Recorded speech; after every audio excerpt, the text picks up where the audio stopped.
Good evening. Good evening all. Minute ani muktang ngai minute siko. Ngai na sum wari sase. Aina chana ko gi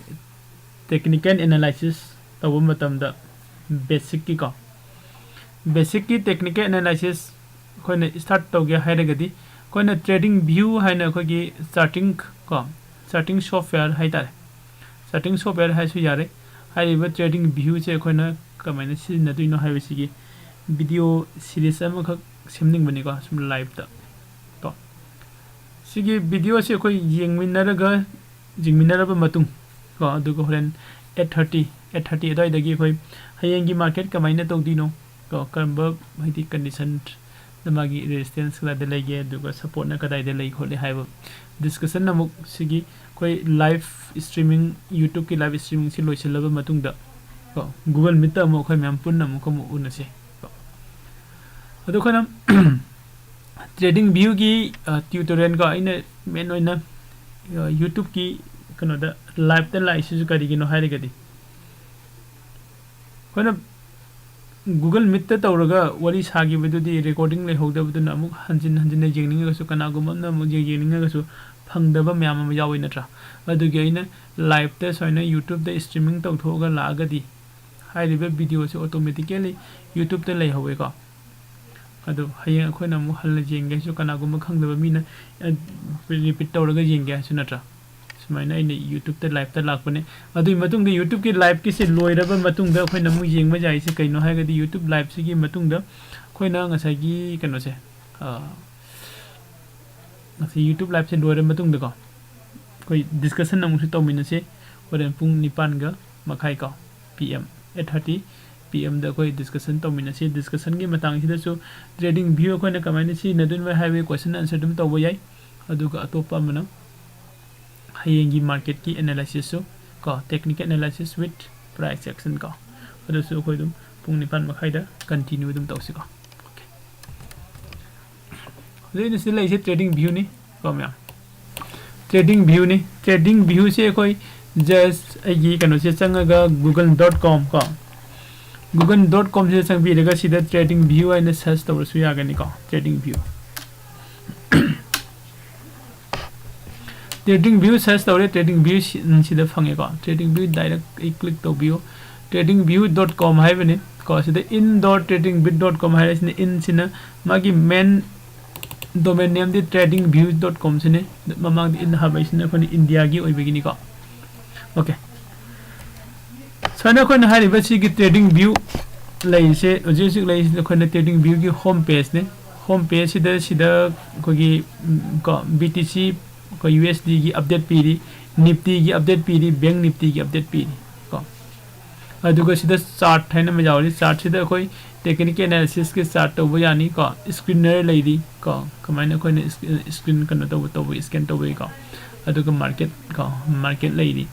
अदुगा कोई first main point is the get start को get start से चंगा कांदा कोई ना free version को मगे मागी कनो से तोंगान बे सर्विस पीरी को मंगोमदा प्रो पीडी प्रो प्लस प्रीमियम को सिंग से नतब मखादा को कोई ना सीधा ट्राई फ्री बेसिक का से कोई यूज तो बजाय को ट्राई फ्री बेसिक सी न बजाय सीधा माने कनो कोई अकाउंट नंबर सेम है को साइन अप तो है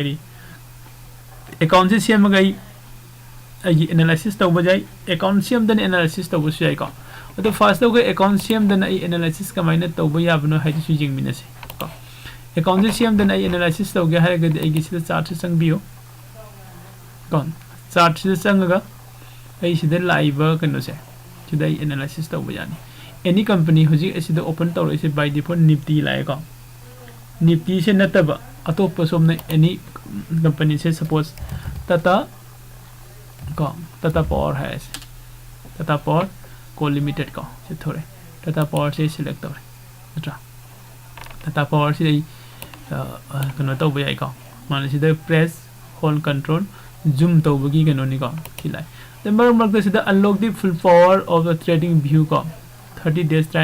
साइन मैम लाकनी कैसु काइदे बन तौबीको पामगना ट्राई लो पामद्रगना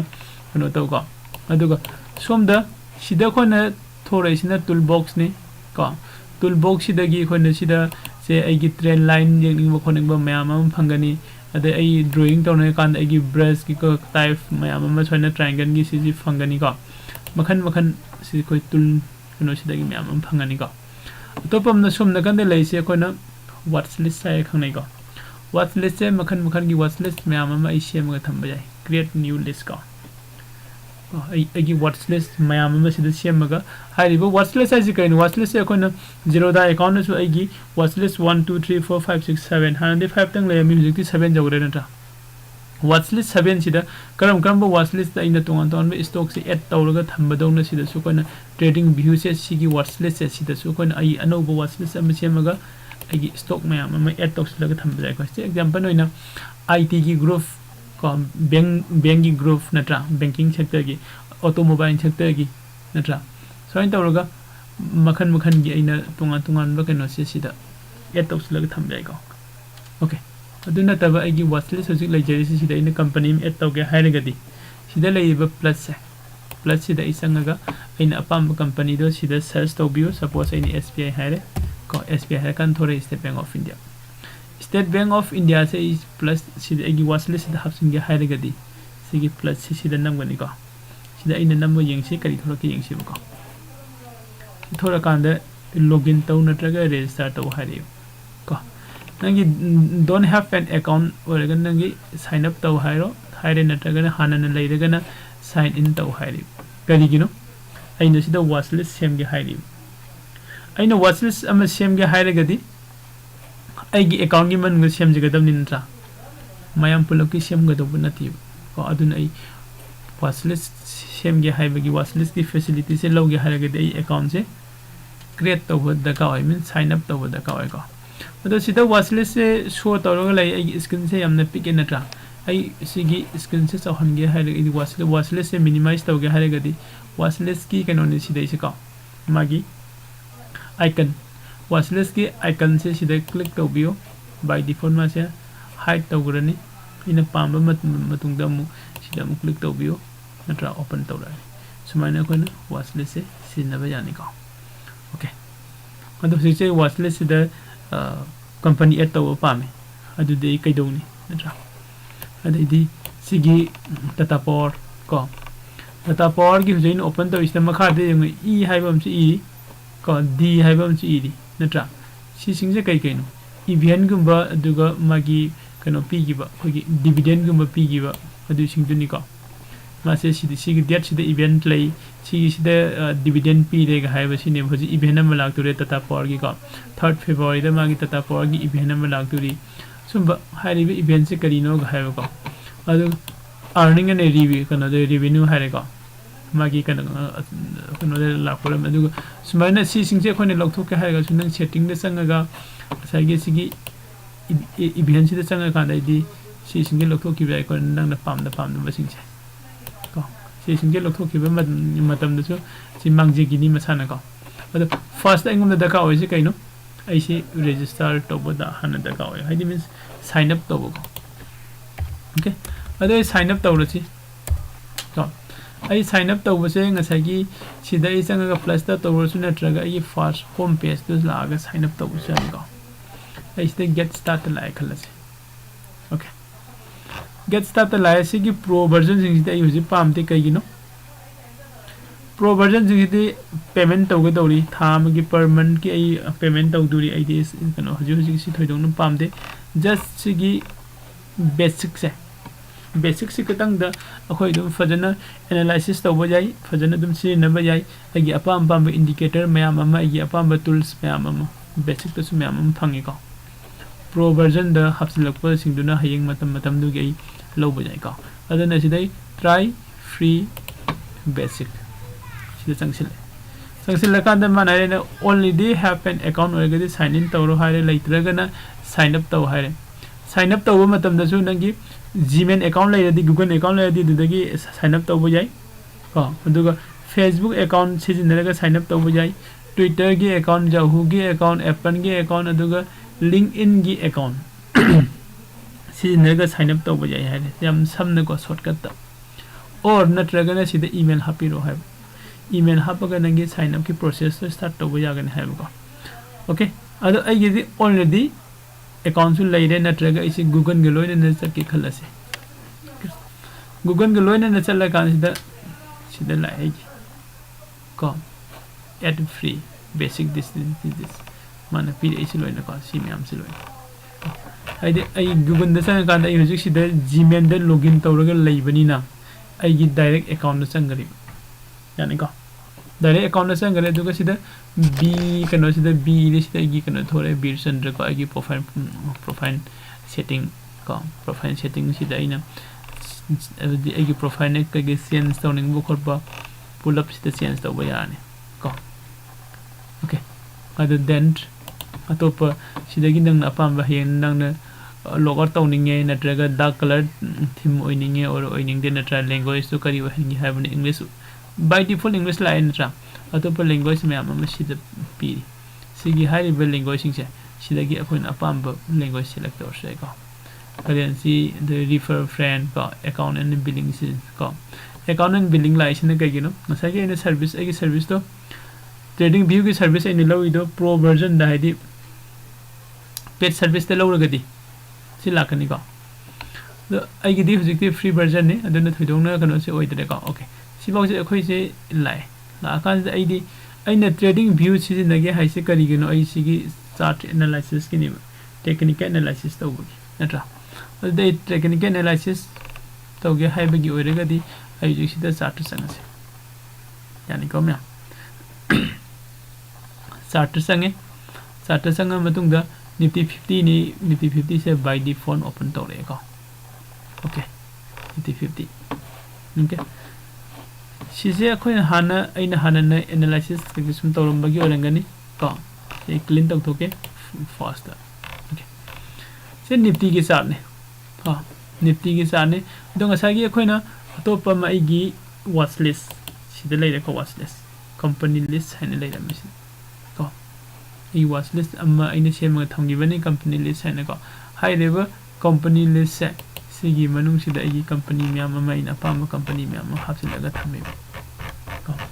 सी हाई लेवल कंपनी म्याम से कमाइन हापसिलगा थमिनो ngसागी खोने हदा हागी एड सिंबल प्लस सिदा क्लिक तौरगा इन अपाम कंपनी से एग्जांपल जोमेटो हाइरसी जोमेटो से ऑलरेडी प्लस तौरमे को ओके जोमेटो नतब खोगी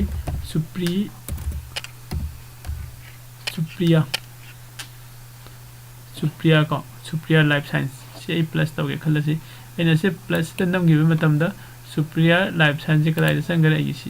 सिगी मरक यारमनी को याइको सो इन आइगी कंपनी की लिस्ट को आइगी वॉच लिस्ट आइगी कंपनी लिस्ट हब्सन बय याइ कोइनो कंपनी लिस्ट आइगी वॉच लिस्ट सेमबा सेमिसे करिगिनो दुगा वॉच लिस्ट सेमै कानबदि करिनो हाइगदि को मॉर्निंग के टाइम द नत्रगे इवनिंग के टाइम द any time the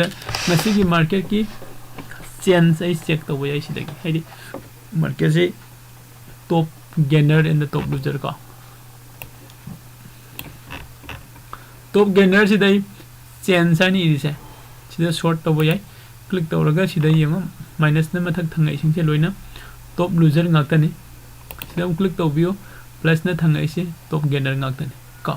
top gainer सिदा नहान की खोगी फ्राइडे की मार्केट पेयर्स इंडस्ट्रीज लिमिटेड का फजना गेन तौगी को मासे आइदी नोंगबद माना गेन तौगे से क्या नो 2027 को पॉइंट से अप चटखिब को अदुगी मतिक फजना कागी को सिदा खोगी रेंज में थुगारेगा रेंज में थुगाइबा गाय रेंज का माइने अखोय फॉर्म तौदिनो रेंज का माइने जेक दिनो हाइबदुनि बखोय नजिक नैने रक्तिसे को अदि से श्री सीमेंट को श्री सीमेंट हजिक करम मोंग लेरिबा मागी कदाई दई कमाई तौरदि करी कई लेरिबा खोलबा गासे अखोय सिदगी नैने बय हाबा मयाम म यावरि को म्याम अदु कोइनो वॉच लिस्ट सेम सिसु दका ओइ को सही ममांग दसु कोइनो पनगरे वॉच लिस्ट से कोइनो थमगे और हाइड तौगे नत्रगा डिस्प्ले तौगे मागी वॉच लिस्ट के आइकन से क्लिक तौबियो वॉच लिस्ट से आइकन से कोइनो क्लिक तौकान मसे हाइड तौबो जाय नत्रगा show to we ai apam yani ko okay adai ta de khoi tool sing se kamai ne sin na doi no hai bi chu jeng asi first one the sida lai se kai no full screen sida ini analysis lo base nungai te ai full screen to je ga di full screen click to view full screen dum la ko pura full ne na tra ai si sida ina full screen dagi exit to ga di escape ta nam gani ko escape ta mu halake full screen nam ka da press escape to exit the full screen ko ai ina full screen sidagi exit to ga hari ga di ai escape ta nam na tra ko adugi si kai no take a snapshot nangi sigi screenshot am lo ai screenshot je keyboard te screenshot lo jai keyboard ke screenshot lo ga si mathak makha loina pulap jaw rani na tra sida nam ga di ai sigi just sigi manung se sik tang lo ra kani ba okay yare ka aduga to pa mana setting asagi setting do ni ai kada de setting do change tawning bano ko ai di ai ge symbol ko body gi color border ki color wick ki color ko last price line carry handy no pre and post market prices sumba mayam ma ina change tawning status line scale line ko event gi ko ina sida event su show to honge adai di ko gi dividend su show to honge ga hai ga di ko sumba su okay to ra kan da sida show to ra kan sida di ani idi se ma gi dividend pi gi ba matam ni ko hai ba series men si natra ado si koi thoidong na important oi de lokthok se ge hai su kai su kai de ko okay to di mang re natra okay ado na koi han with the best way di kari no hai riba sigi starting software ko trading view sida koi account am open to ra ga di hai riba myam si yamna nungai na sin na ba ya ga ni ko okay and then koi kada de mu lak sige si jogre next nangi sigi lai se unname hane lai se kai no yong ko sharing of rename make a copy new chart layout koi chart ki layout kum si jo change to sin jai ko aduga se undo and redo ko replay ko market ki replay to han bai ni template financial indicator mathang lai ga okay indicators koi mayam na pam nai se kai indicators sida ina ai chart sida indicator am hapsin ge hare ga di ko indicator sida click to bio aina pambe indicator do sida search to bio khuda moina hai kan ai volume haira si volume indicator ina search to re sida volume thore volume je ina hapsin le khala si okay volume hapsin la kan kai dore makha da volume thore ka volume ai si kai na khom yam ne loini khangda ba pham ne ai de kana gu khangda ba volume se number of trades to ni ka he koi okay hayeng dagi koi basic ki class start to rani option ki class start to gani ka loina na technical analysis legani adi evening gi pung 3 tagi horaga continue 9:30 soi box se koi dum mathang class legrani ka ado sida volume indicator koi hapsin ba yai ai indicator se sangaga indicator makhan mayam na indicator se amne risk over kanoni ka khoi starting software ni trading view ai si ka indicator mayam ma khoi sida si na ba yai koi standard indicator lai adai de khoi developer sing na sem ba indicator su lai ka say example khuda moina hai kan da ina cpr hai ko cpr hai cpr se rr banking na semi cpr with pivot 11 ko king research na semi mi kya mi use to wono sida mane idi se ko kg cpr by kg gomati shankar ko si mi kya na kya mu ai duga koina important noi se sida mi de myam ma si nari hari be cpr se ko mi myam se si nare ga chu koina khangdu se kaino hari be si gi cpr se si karino ma se kamai to ga si na duino ko chumba myam ma koi hana magi maram da deeply khangda ka ko khangaba matung da koi sin ba ya gani ko koi indicator hamning ma kai sida hapa yare adu ai chart type se in sense soning do sida gi fangani ko sida changbio bar chart lai ri candle chart lai ri hollow candle lai ri line chart lai ri natra the area chart sida gi chart any chart hai any analysis to matam da sometimes magi amna pointed to in khangnim khorba la ga so line chart sida click to kan da in सी उब फंगिको okay okay अदो हजिकी न दे खोई candle stick chart pattern से थमसे दुगा सिदा खोइना मखागी volume indicator ngасai हापसिंगरे indicator से कमाइनो लौथोक्तुइनो सिदा लाइरे को सिदा खोई इंडिकेटर से मुथरसे को चखरे को सिसु मुथरसे सिदा चखरे यानी को सुमाइना मैम अमा खोइना ngसाइगी आई इंडिकेटर ऐड तौनिंगबा अदैदि इंडिकेटर लौथोकनिंगबा खुदिंगमक हाइरिबसिगी चार्टिंग सॉफ्टवेयर ट्रेडिंग व्यू से सिदगी लोइना यागनी ओके नेक्स्ट कोई टाइम फ्रेम द लास कोई ट्रेड तब मतम द टाइम फ्रेम है लई तो टाइम फ्रेम से करी करी टाइम फ्रेम न है कांदा कई टाइम फ्रेम लगे है कांदा सिदा 5 मिनट्स दा कोई सिदा टाइम फ्रेम की सिलेक्ट तब हमने टाइम फ्रेम से 1 मिनट्स की होबे 2 मिनट्स की होबे 3 मिनट्स की होबे 5 मिनट्स की होबे दुगा 10 मिनट्स की होबे से को टाइम फ्रेम से टाइम फ्रेम मयाम अमा साइन तौर कांदा लेगरे को सिगी टाइम फ्रेम सिंग से कोई फॉलो तौरगा न तौबसु याय को एगी टाइम फ्रेम अइनो ओइनिंगबा अइने रिसर्च तौनिंग अइने एनालिसिस तौनिंग अइने चार्टिंग एदि को मार्केट एनालिसिस तौनिंग मयाम दो सी टाइम फ्रेम से डिपेंड तौर कांदा कोई डेली टाइम फ्रेम द वीकली टाइम फ्रेम द मंथली टाइम फ्रेम द कोई सी तौब यागनी को ओके देन अदि मतुंग द अमु खोनि येंगबो जाय से सुम नकन द को सिदा खोगी तुल लेरि को सिदा कोई तुल ले तुल सिदा कोइना मु येंगबो जाय से कइनो हागदि okay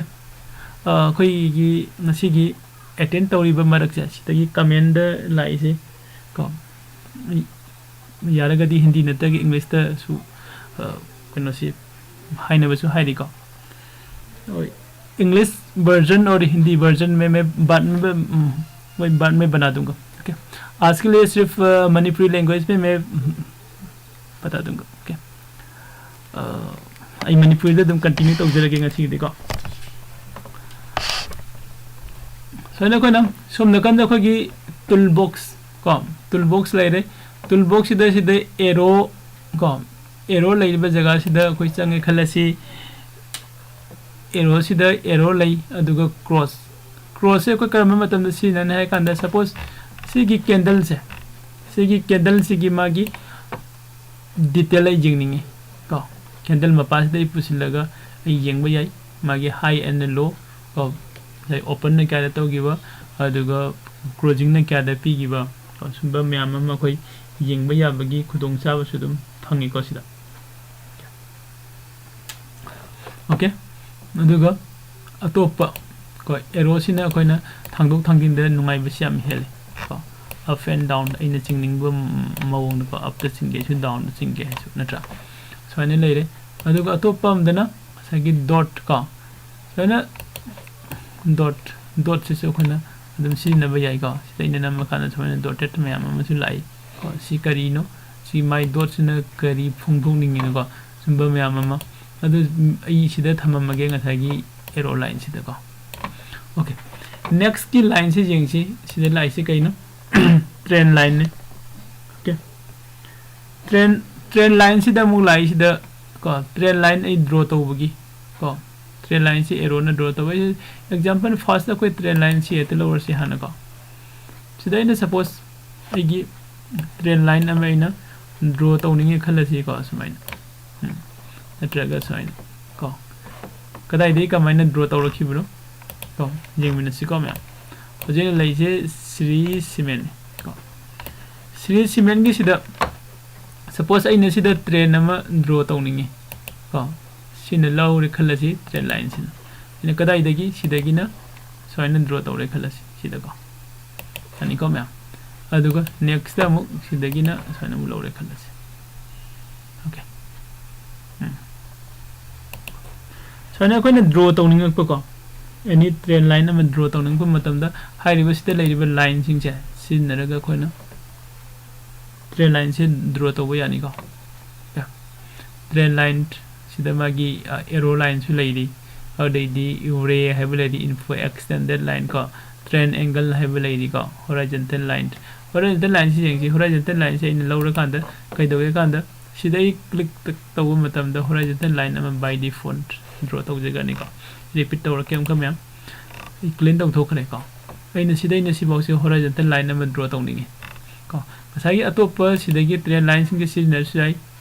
trend line si na da vida by default horizontal line se in draw to ge hare gadi aina se pusilaga click one click single click the horizontal line se click to garani ko sumaina khoina sida lairiba myam horizontal line the vertical line kana gumna vertical line pamagadi sisu yekpa yani ko cross line su yauri ko sida lairiba sing se loini use to bujai ko adu next khoidagi important oiba ko most important parallel channel ko sima khoi jengmina se hariba parallel channel se koi technical analysis ta live market ta ge de loina sin na ba da ko amna nungai ba dugumba tulam ne ma se ko adu ngasai de ge ina sida ko drawing myam makhan myam ma tawsi le line myam am sing sil le adu ga ina muksu kai gum matam su muthal le na ta adu si pull up clean all taw ge hare ga di makha da la ga sigi dustbin gi symbol na lai se sida clean taw bi ko clean taw thok yari ko myam okay next day kano da lake sagi hojiki ko ni jengamba channel ko channel de jengsi parallel channel de lai parallel channel se ilo re ko parallel channel se ilo ga sagi ko na channel number draw to bai se kaino magi high amaga low high ani low ani touch to high bani ko sida ko na suppose energy lai se Sri Cement Limited ne ko Sri Cement Limited se market se sida up la amaga mung down mu la se bo la up mung se le si ba mu la aina pami se kaino aina channel number draw to ga di high ani low ani ko क्या हम channel number draw to ga hai di first the high ani low ani ko si find out to ba da ka hoi too high and too low ko ai but high ani low ani se draw to tu ne ge channel si use to ko adoina sida high am leire sida high am leire sige high ani se I touch to ga hare ga di sida gi singe si bo sige high ani se touch to re ko high first high leire second high ko high ani se touch to re adu ga soi de click to biro click to ga makha da sing da biro okay makha da sing thara ka da high ani low ani kadai da sida high low ama sida leire adu ga low ama na sida leire low ani ko mathak da first high second high ko first low second low high riba ani se touch to ga ai gi channel se draw to re yani ko myam high riba channel se draw to ro matung da sai gi ai gi sigi channel se kari no se koi khangminar se ko hodi sigi channel se gi manung da lai se kaino upper range lower range ko range am form to gre ba khoina sida draw to ra kan da ko range am form to gre draw to re khoina lai se technical analysis se kamaina to ro ge start to dino khoina trading view se naraga technical analysis se kamaina analysis to dino natra sigi part se da khoina la kan da jig lai se parallel channel ko kamaina sin de dino ma hariba parallel channel se sin naraga kan da ai gi entry thirap tu ni ba market se to technical analysis se kari technical analysis da khoin to du se market ki entry point exit point thi du ni karma matam dai entry to ja du no karma matam dai exit to ja du no hai mayam do khoi thirak tu ni aduna masai gi sigi channel se ina draw to ro matung da ai gi entry point ina jeng tu se karai du market se okay next day sida brush hai am chilo ro ko brush hai tulam draw to na na market se sida gi up lai sida thengore down lai sida mu thenge up lai down lai dra abong chale aduga ai gi channel se thuga ra ka gare sigi thuga re ba mafam se sisni ba khona pami se sigi thuga re ba mafam se khona breakout point hare khangnei ba ko breakout to ba mafam breakout se ai gi channel sida gi upload the breakout pirak ba yai natraga download the breakout pirak ba khoi khangdi ba yani ko upload the breakout pirak ba yai natraga download the breakout pirak pa su yai pining ba mafam da pi sanga akhoi di kai do di no asa ina channel se draw tawraba matung da ai di channel si da gi breakout pirak pasini ba khoi na ngai du si ko okay channel si da ngasai akhoi na yeng se kai no si da upper range saibam lai si da lower range saibam si lai adu mayai da dot line am su yaw rai ko sigi dot line se akhoi POC hare khang nei POC point of control ko point of control POC hai riba POC se ko ma se channel gi manung si da mana tawriba work se yeng ngana da yeng min si ko market se sidagi kakhala ko matam da sigi POC se sisna magi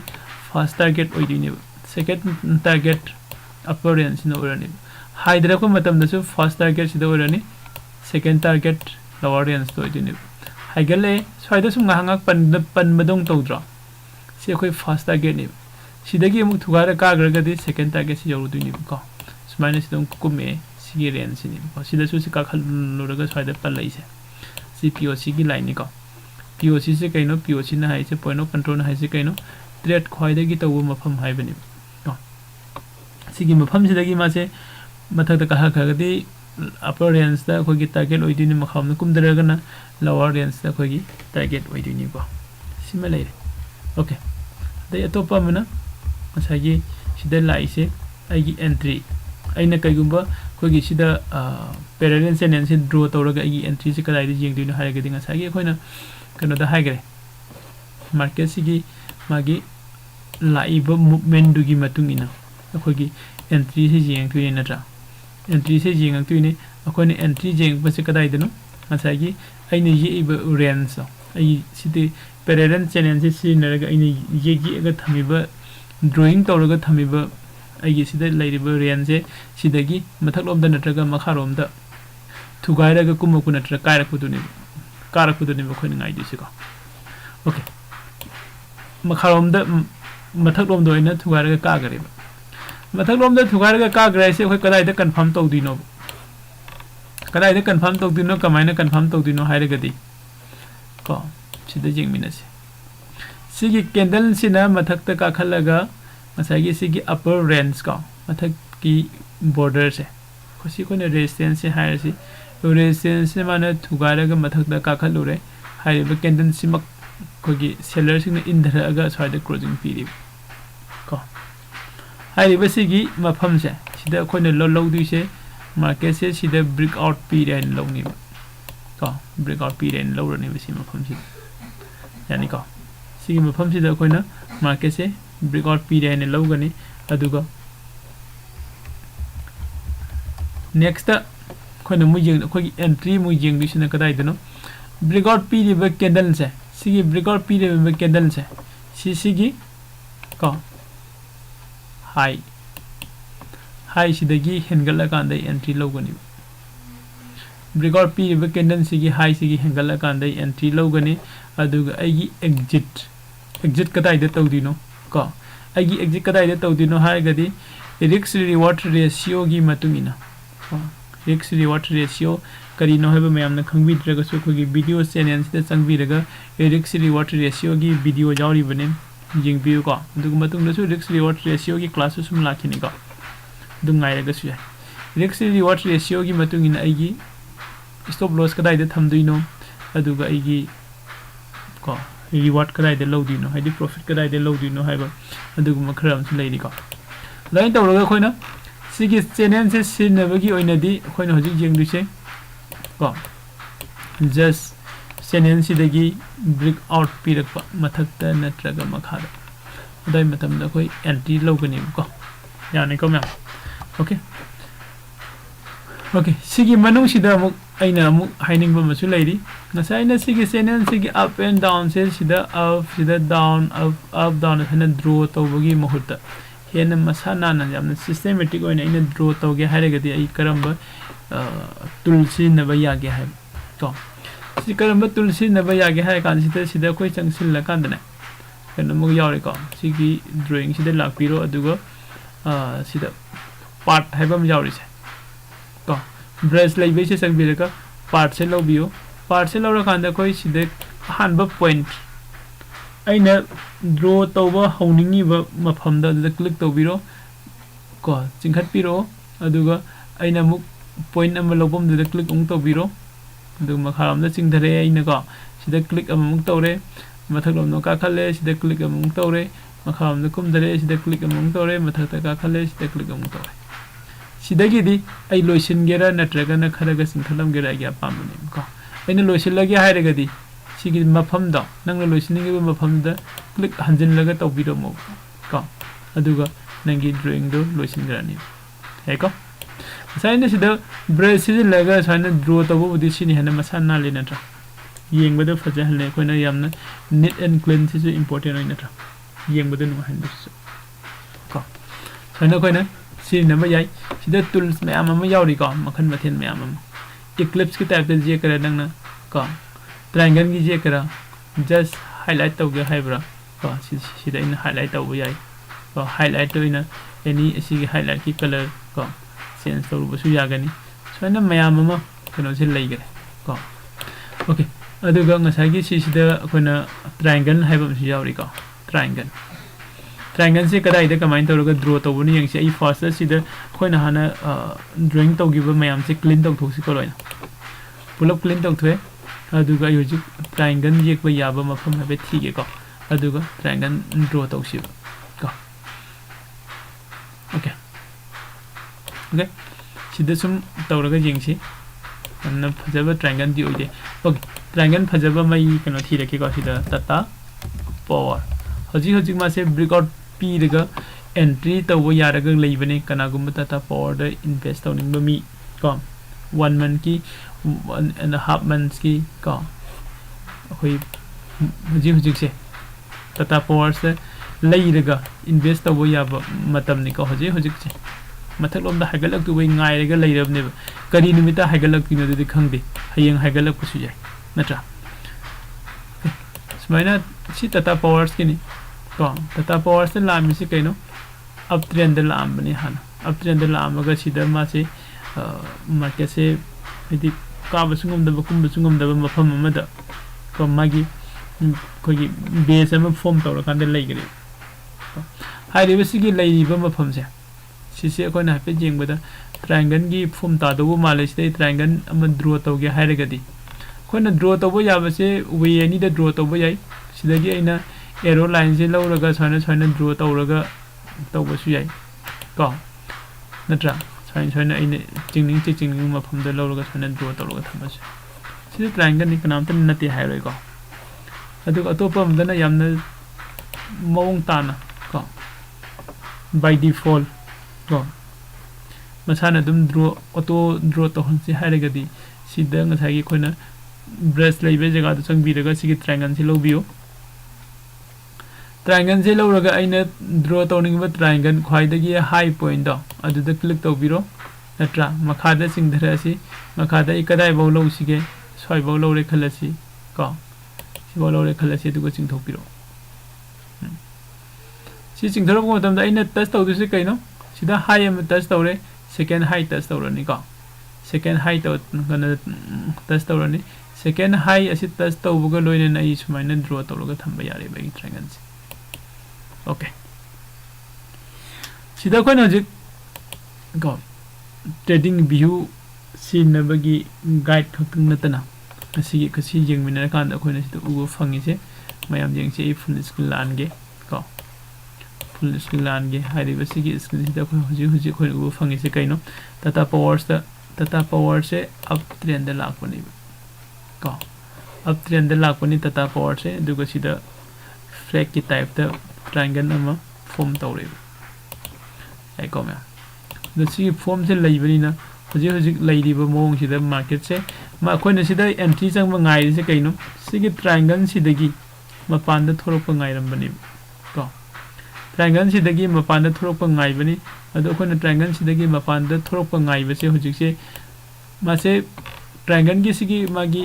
मथक थंगबा range को सि breakout तौग्रेबो already नाहन date 6 जनवरी की date 6 मासे breakout पी गरे अदुगी मतुंग द सी लाइव 7 द सी फॉर्म तौरे को 7 द फॉर्म तौरे मासे सिदा हाइजिलगा सोना हैपे चंग अमगा को हाइदि ओइथोपा याबो पॉसिबिलिटी से सिदा हाइदरगा सिदा टच तौरमो सोना हाइकी बिसय को ꯁꯅ ꯁꯤꯒꯤ ꯐꯣꯝꯗ ꯂꯥꯛꯑꯒꯗꯤ ꯁꯤꯗ ꯑꯩꯈꯣꯏ ꯑꯦꯟꯇ꯭ꯔꯤ ꯇꯧꯕ ꯃꯇꯝꯗ ꯑꯩꯈꯣꯏꯒꯤ ꯁ꯭ꯅꯤꯄꯔ ꯁꯣꯔꯠꯀ ꯍꯥꯏꯕꯗꯣ ꯑꯗꯨꯒꯤ ꯇꯥꯏꯞꯅꯦꯕ ꯇꯥꯗꯣꯏꯁꯦ ꯀꯣ ꯑꯗꯨ ꯅꯠꯇꯕꯗꯁꯨ ꯃꯌꯥꯝꯅ ꯁꯤꯗ ꯏꯁꯤꯡ ꯆꯤꯡꯅꯕ ꯂꯩꯇꯅ ꯀꯣ ꯍꯧꯖꯤꯛꯁꯨ ꯑꯗꯨꯝ ꯑꯦꯟꯇ꯭ꯔꯤ ꯇꯧꯕ ꯌꯥꯏ ꯍꯌꯦꯡꯃꯛꯁꯨ ꯃꯌꯥꯝ ꯑꯗꯨꯝ ꯌꯦꯡꯕꯤꯌꯨ ꯃꯁꯤꯅ ꯀꯩꯒꯨꯝꯕ ꯃꯥꯔꯀꯦꯠꯁꯦ ꯗꯥꯎꯟ ꯂꯣꯝꯗ ꯂꯥꯛꯑꯒꯁꯨ ꯀꯣ ꯍꯌꯦꯡꯁꯨ ꯑꯩꯈꯣꯏ ꯃꯥꯔꯀꯦꯠ ꯂꯣꯏꯁꯤꯜꯂꯛꯄ ꯃꯇꯝꯗ ꯏꯚꯤꯅꯤꯡꯒꯤ ꯇꯥꯏꯝꯗ ꯁꯤ ꯑꯦꯟꯇ꯭री ꯇꯧꯕ ꯌꯥꯏꯀꯣ ꯃꯥꯁꯦ ꯑꯣꯜꯔꯦꯗꯤ ꯕ꯭ꯔꯦꯛꯑꯥꯎꯠ ꯄꯤꯔꯕꯅꯤ ꯁꯤꯒꯤ ꯍꯥꯏꯁꯤꯁꯨ ꯍꯦꯟꯒꯠꯂꯕꯅꯤꯕ ꯀꯣ ꯑꯗꯨ ꯑꯩꯅ ꯑꯦꯟꯇ꯭री ꯇꯧꯕꯤꯌꯣ ꯍꯥꯏꯁꯦ इंट्राडेगी नते को मैम इंट्राडेगी नते हाइदी 1 वीक की नत्रगा 2 वीक्स की का प्रॉफिट लो याबगी नत्रगा 1 मंथ्स की प्रॉफिट लो याबगी स्टेज ता डाटा पावर्स ता कोई एंट्री तो यागनी का ओके अदो हजे कोई ट्रायंगल का माने येक तुइनो नत्रा चरप खंगे अदैदी हारिबो ट्रायंगल सिगी मनुंग सिदा इना सिदा सोयना कोई सिगी अप डाउन सोयना ड्रॉ तौरपगी महुता ड्राइंग अमसु कोई कदाइदगी तौबो याय हाइबदसु खंगे नत्रा कदाइदगी तौबो यागिबनो सागी कोई कनो दो सिदगी कोई ब्रेस की मनुंग संगगा